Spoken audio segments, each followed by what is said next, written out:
आमे आज आसी पहुँचीचु सफल चाषी माधव महाकुर बगीचा को।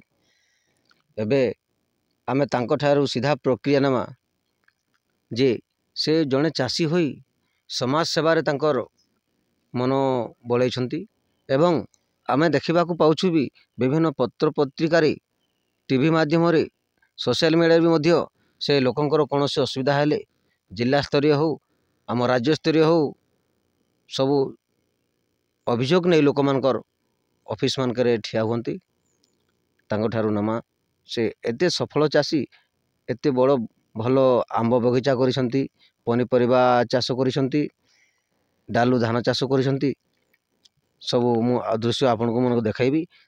किंतु वर्तमान आम माधव महाकुर जो आम सफल चाषी तांको ठारू किछि सुनिबा। रिपब्लिक 24 ओडिशा को स्वागत। माधव महाकुर दादरपाली जेनटा कि आम दुर्जन तैला गोटे उपात अंचल अच्छे वीर महाराजपुर 25 किलोमीटर दूर रे बर्तमान चाष करुचे तार संगे संगे समाज सेवार गोटे निशा रही छुआ दिन गोटे पढ़ला समय गोटे रही सर मुई ग्रेजुएशन कर कला आपन केतेटा पुओ झियो? दुईटा पुओ। केते वर्ष होला तांको? प्रथम पुओ के एबे होजे 8 वर्ष आ द्वितीयटा के 6 वर्ष। सर केतोटी आंब बगीचा लगैछंती आपन बगीचा रे? एटा तो 100टी गछ हो आंब। प्रत्येक वर्ष आंबरू केते आपन लाभवान होते? एटा तो प्रत्येक वर्ष सेमती किसी फिक्स नहीं, रेट तो बहुत कम हुए चाषी प्रति प्रहार सब आड़ हो। मु गला वर्ष 7 टंका बिकी 70-80 हाँ 7 टंका एवरेज थी मोर किलो 80,000 बिकी गला वर्ष। ए वर्ष कम आसी फल बहुत झड़ी जाऊँगी। आम चाष करने सहित आपन देखा मिली बहुत पनीपरिया चाष आपन केमती सब किछि मेंटेनेंस करि पारुछन? सेटा गोटे इच्छा शक्ति गोटे हिसाब रे होउजी सेटा।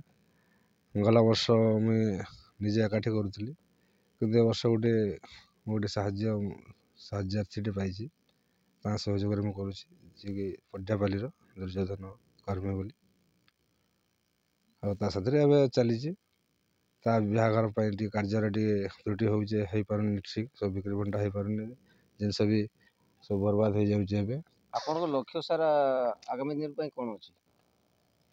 लक्ष्य कौन रहिबो चाषी तो किसी संगठन हो पारनी भल संगठन हो पारनी कौन सी राजनीतिक दल मध्य ए चाषी उपरे सठिक कदम उठाऊ ना चाषी विरुद्ध सब आईन गुड़ाक आणुंट चाषी किसी मुझे सकारात्मक किसी देखुनी केमती बचापी केवल बंची हो केवल गोटे सुखर जीवन बंची हो सन्देह ना किंतु ए किसी अर्थनैतिक अभिवृद्धि करी पिला छुआ को उच्च शिक्षित कर किसी आशा ठीक नथिला परि मन होजी ठीक। आज्ञा आमे सीधा सड़क देखिलु जी 100टी आंब गछ लागिछि आंब मध्य प्रत्येक गछरे आसीछि किंतु दुख लागिला गोटे कथा जो कहले आपन जदि आंब किलो 7 टंका रे बिक्री करूछंती ताहले आपन केते परिश्रम करी गछटी लगैछंती 7 टंका तो बहुत कम होछि सतरे बीरमाजपुर जदि गोटे शीतल भंडार होंता आपन आउ किछि लाभवान होई पारते कोन कहबे? बीरमाजपुर शीतल भंडार नाही चाषी संगठन तरफ बारंबार दाबी है आसचे शीतल भंडार लगी सरकार मध्य बारंबार प्रतिश्रुति देइछंती किंतु विषय करना चाषी फार्मर प्रोड्यूसर ग्रुप भी बहुत खोला है कागज पत्र मुझे जहाँ देखा पाऊँ किंतु कौन प्रोड्यूसर ग्रुप काम करूना ना कौन उत्पादित द्रव्य क्षति होता नहीं चाषी सरकार उचित दर चलो देखा माखन एबे हमर सफल चाषी माधव महाकुर आज्ञा माखन चाष करुछंती देखंतु आसंतु आज्ञा कैमरा पर्सन टिके देखाइबे देखंतु आज्ञा ए होची माखन माखन चाष केमती भाव साइड आज्ञा फोकस करंतु कैमरा पर्सन देखंतु आज्ञा केते भल भाव माखन होची सेटा देखंतु सब आड़े याडे देखंतु आज्ञा माखन होची याडे झुनग होची झुलेर सब किछि आज्ञा बहुत भल भाव पनीपरिया भी आंब ବଗିଚା ମଧ୍ୟରେ ମାଖନ ବରବଟି ଏବଂ ପିଆଜ ରସୁଣ ତା ସାଇଡ଼ରେ ଡାଲୁ ଧାନ ଚାଷ ମଧ୍ୟ କରୁଛନ୍ତି, ଭେଣ୍ଡି ମଧ୍ୟ କରୁଛନ୍ତି। ଦେଖନ୍ତୁ ଧୀରେ ଦେଖନ୍ତୁ ସବୁଆଡ଼େ ଦେଖନ୍ତୁ ଆଜ୍ଞା। ପ୍ରତ୍ୟେକ ଏବେ ଆମେ ଆସି ତାଙ୍କର ଗ୍ରାଉଣ୍ଡ ଜିରୋରୁ ମୁଁ ଆପଣଙ୍କୁ ଦେଖାଉଛି ଯେ ମାଧବ ମହାକୁର ଜଣେ ଉଚ୍ଚ ଶିକ୍ଷିତ ଯୁବକ, ଗ୍ରାଜୁଏସନ୍ କମ୍ପ୍ଲିଟ୍ କରିଛନ୍ତି। ଚାକିରି ନ ପାଇଲେ ମଧ୍ୟ ସେମାନେ ଭାଙ୍ଗି ପଡ଼ି ନାହିଁ, କିନ୍ତୁ ନିଜ ଜମିରେ ବୋରିଂ ଖୋଲେଇ 100ଟି ଆମ୍ବ ଗଛ ଲଗାଇ ଆମ୍ବରୁ ସେମାନେ ଏବେ ଲାଭବାନ ହେଉଛନ୍ତି ଏବଂ ତତ୍ସଙ୍ଗେ ମାଖନ ପନିପରିବା ଚାଷ କରି କିଛି ଲାଭବାନ ହୋଇ ପରିବାରକୁ ପ୍ରତିପୋଷଣ କରୁଛନ୍ତି। କିନ୍ତୁ ବୀରମହାରାଜପୁର ଅଞ୍ଚଳରେ ଗୋଟିଏ ଶୀତଳ ଭଣ୍ଡାର ନଥିବାରୁ ସେମାନେ ବହୁତ କମ୍ ଦରରେ ଯେଉଁ ପନିପରିବା ଆଦାୟ କରୁଛନ୍ତି ତାହା ବିକ୍ରି କରୁଛନ୍ତି। ଏଣୁ ଆମ TR24 ନ୍ୟୁଜ୍ର ଏହି ଖବର ପାଇ ଜିଲ୍ଲା ପ୍ରଶାସନ ଏବଂ ଓଡ଼ିଶା ସରକାର ବୀରମହାରାଜପୁରରେ ଯଦି ଗୋଟିଏ ଶୀତଳ ଭଣ୍ଡାର କରାଯାଏ ତାହେଲେ ଚାଷୀମାନେ ନିଶ୍ଚିତ ଭାବରେ ଉପକୃତ ହୋଇପାରିବେ। ଯାହାକି ନିଜେ ଶୁଣିଲେ ଚାଷୀ ଯଦି ଦେଖନ୍ତୁ ଆଜ୍ଞା ବଗିଚା ମୁଁ ଆପଣଙ୍କୁ ସିଧାସଳଖ ଦେଖାଉଛି ଯେ 100ଟି ଆମ୍ବ ଗଛ ଅଛି। ଦେଖନ୍ତୁ କେମିତି ଭରପୁରରେ ଆମ୍ବ ଛୋଟ ଛୋଟ ହେଇଛି। ଏଇଟା ଯଦି କେତେ ବଡ଼ ହେବ, ଯଦି କିଲୋ ଯଦି 7 ଟଙ୍କାରେ ବିକ୍ରି ହେବ, କେତେ ଚାଷୀକୁ ଦୁଃଖ ଲାଗିବ କୁହନ୍ତୁ। ଆଉ କ'ଣ ସେ ଲାଭବାନ ହୋଇପାରିବେ? ଏଣୁକରି ଯଦି ବି ତଥାପି ଚାଷୀ ଭାଙ୍ଗି ନ ପଡ଼ି ତାଙ୍କର ପରିଶ୍ରମର ଅନବରତ କରିଚାଲିଛନ୍ତି ଏବଂ ସରକାରଙ୍କୁ ନିବେଦନ କରୁଛନ୍ତି। ଚାଷୀ ମଧ୍ୟ ଜଣାଉଛନ୍ତି ଯେ ବୀରମହାରାଜପୁରରେ ଗୋଟେ ଯଦି ଶୀତଳ ଭଣ୍ଡାର ହୁଅନ୍ତା ତାହେଲେ ଚାଷୀମାନେ ଯାହା କିଛି ଆଦାୟ କରୁଛନ୍ତି ସେଇ ଆଦାୟ କରି ସେମାନେ ଷ୍ଟକ୍ କରିପାରନ୍ତେ ଏବଂ ଅନ୍ୟ ସମୟରେ ବିକ୍ରୟ ବି କରିପାରନ୍ତେ। ଦେଖନ୍ତୁ ଆଜ୍ଞା ଏଇ ପୁରା ଟମାଟର ପାତଳ ଘଣ୍ଟା କିଭଳି ଭାବରେ ପାତଳ ଘଣ୍ଟା ବି ଚାଷ କରାଯାଇଛି। ଆଗରେ ପୋଟଳ ଚାଷ ହୋଇଛି। ପ୍ରତ୍ୟେକ ପନିପରିବା ସେମାନେ ନିଜେ ଜଣେ ବ୍ୟକ୍ତି ତାଙ୍କର ପରିବାରକୁ ନେଇ କେତେ ବଡ଼ ଧରଣର ଦେଖ ବାଇଗଣ ଚାଷ ବି ମଧ୍ୟ ବାଇଗଣ ଚାଷ ବି ହେଇଛି। ପ୍ରତ୍ୟେକ ପନିପରିବା ସାର୍ ଚାଷ କରାଯାଇଛି। ଏମିତି ଯଦି ଜଣେ ଚାଷୀ ପରିଶ୍ରମ କରି ଭଲ ଚାଷ କରେ, ଭଲ ପନିପରିବା ଉତ୍ପାଦନ କରେ, କିନ୍ତୁ ବିକ୍ରି କଲାବେଳେ ବର୍ତ୍ତମାନ ଆଜ୍ଞା ଦେଖୁ ଟମାଟୋ 1.5 କିଲୋକୁ 10 ଟଙ୍କା ହେଇଛି। ଏତେ କମ୍ ଦରରେ ଯଦି ସେ ବିକ୍ରି କରିବେ ତାହେଲେ ତାଙ୍କର ତେଲ ଖର୍ଚ୍ଚା, ଇଲେକ୍ଟ୍ରିକ୍ ବିଲ୍ ବି ସାର୍ ଦେଖନ୍ତୁ ଯେଉଁ ଭାବରେ ଚଢ଼ା ଦରରେ ଇଲେକ୍ଟ୍ରିକ୍ ବିଲ୍ ଆଦାୟ କରୁଛନ୍ତି ଟାଟା କମ୍ପାନୀ। ଏଥିରେ କ'ଣ ଆଜ୍ଞା ଇଲେକ୍ଟ୍ରିରେ ପାଣି ବଲେଇ କ'ଣ ଲାଭବାନ ହେବ ଚାଷୀ? ସତରେ ଦେଖନ୍ତୁ ଆଉ ଗୋଟେ ଆମେ ଦୃଶ୍ୟ ଦେଖାଇବୁ ଆପଣଙ୍କୁ। ଆସନ୍ତୁ ଆଜ୍ଞା ଦେଖୁନ୍ ଏଇ ସାମ୍ନାରେ ସାର୍ 2ଟି କମ୍ପୋଷ୍ଟ ଗାଡ଼ କରିଛନ୍ତି, ଯାହାକି ଆବର୍ଜନା ଜୈବିକ ବସ୍ତୁ ଏଥିରେ ଜମା ରହିବ ଏବଂ ଖତ ତିଆରି ହେବ। ଦେଖନ୍ତୁ ଆଜ୍ଞା ଦେଖନ୍ତୁ ସତରେ କି ପରିଶ୍ରମ, କେମିତି ବୁଦ୍ଧି ଖଟାଇ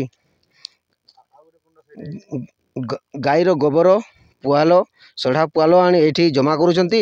ସେଇଥିରୁ ସେମାନେ ଡାଇରେକ୍ଟ ଖତ ବାହାର କରି ଡାଇରେକ୍ଟ ସିଧାସଳଖ ପନିପରିବାକୁ ଦିଆଯାଉଛି ଏବଂ ଭଲ ପନିପରିବା ମଧ୍ୟ ଗଛରେ ଫଳୁଛି ଏବଂ ସେଟା ବିକିଲା ବେଳେ କିନ୍ତୁ କମ୍ ଦରରେ ବିକୁଛନ୍ତି।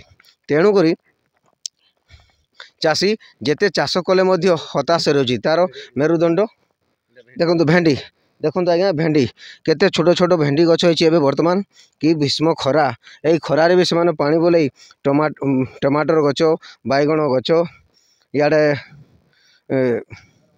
ମୁଗ ଦେଖନ୍ତୁ। ଆଉ ଗୋଟେ ଦୃଶ୍ୟ ଦେଖାଉଛୁ ଆମେ, ନାଇଁ ଦେଖ ସିଧା କରି ଦେଖ ମୁଗ, ଆଗରେ ମୁଗ ବି ଚାଷ ହେଇଛି। এইটা ହେଉଛି ଆଜ୍ଞା ଏଇପଟେ ଦେଖନ୍ତୁ ବାଇଗଣ, କ୍ୟାମେରା ପର୍ଯ୍ୟନ୍ତ ସିଧା ଦେଖନ୍ତୁ ବାଇଗଣ। ଏ ବାଇଗଣ ବାଢ଼ିଛି, ଏ ଦେଖ ଏ ଭାଟୁଛନ୍ତି ଆଜ୍ଞା ଟିକେ ଦେଖନ୍ତୁ କୋଦାଳ, ଏଇ କୋଦାଳରେ ସେମାନେ ଦେଖ ବାଇଗଣ ନିଜେ ଭାଟୁଛନ୍ତି। ସିଏ ହେଉଛନ୍ତି ମାଧବ ମହାକୁର। ସତରେ ସେ ଜଣେ ଗୋଟେ ସଂଗ୍ରାମୀ, ସେ ଜଣେ ସମାଜସେବୀ, ସେ ପ୍ରକୃତିରେ ଗୋଟେ ସଫଳ ଚାଷୀ। କିନ୍ତୁ ଚାଷୀର ମେରୁଦଣ୍ଡ ଆଜି ଭାଙ୍ଗି ପଡ଼ିଛି। ଚାଷୀ ଯେଉଁ ପନିପରିବା ଉତ୍ପାଦନ କରୁଛି ସତରେ ଠିକ୍ ମୂଲ୍ୟରେ ସେ ବିକ୍ରି କରିପାରୁନାହିଁ। ଆଜ୍ଞା ଆଗକୁ ଦେଖନ୍ତୁ ସାର୍, ଇଆଡ଼େ ଦେଖନ୍ତୁ ମୁଗ, ये चौथी मुग सर इटा देखो सर मुग मुग भी मध्य से माने चाष करिसंती।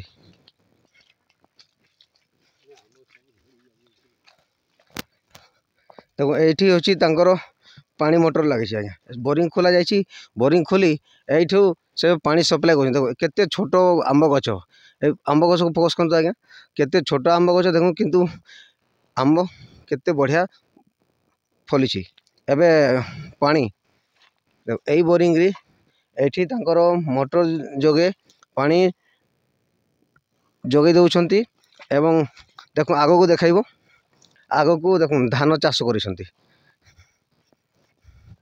जड़े व्यक्ति परिवार छोट परिवार को नहीं तांकर इच्छा शक्ति थिबारु आज पनीपरिया करने सहित धान मध्य चाष करिसंती। देखंतु ये दृश्य मु आपन को देखाइबी सीधा ग्राउंड जीरो रु आमे देखाउछु ये होची धान चाष। आज्ञा केते एकड़ चाष करिसंती धान धान 2 एकड़ 2.5 एकड़ हेबो। ठीक अच्छे आज्ञा आप एबे आमे सीधा सड़क आम चाषी माधव महांकुर सहित कथबार्ता हेलु तांको प्रतिक्रिया नेलु जे से जड़े व्यक्ति तांकर मन तांकर इच्छा शक्ति थिबारु से आज तांकर बगीचा को आमको डाकी आम आसीलु आउ देखिलु जे प्रकृत रे समान परिश्रम करुछंती किंतु तार उपयुक्त मूल्य पाई पारु नाही एणुकरी सेमाने माधव महाकुर कहते दाबी करुँच सरकार को जे बीरमहाजुर गोटे शीतल भंडार हौ शीतल भंडार हेले पनीपरिया फलमूल से स्टॉक रखिपारे और उचित मूल्य पाई लाभवान हो पारे। टेक्निकल सपोर्ट इंस्पेक्शन की विभाग तरफ बारंबार हवा कथा सेटा मध्ये होने देखा बाकी रहा केबे जिला प्रशासन एवं ओडिशा सरकार यही सफल चाषी माधव महाकुर बगीचा प्रति सुदृष्टि देउछंती एवं बीरमहाजुर गोटे शीतल भंडार तैयारी करुछंती। सुवर्णपुर सुरेश कलदा दौरपल्ली ओडिशा 24 न्यूज।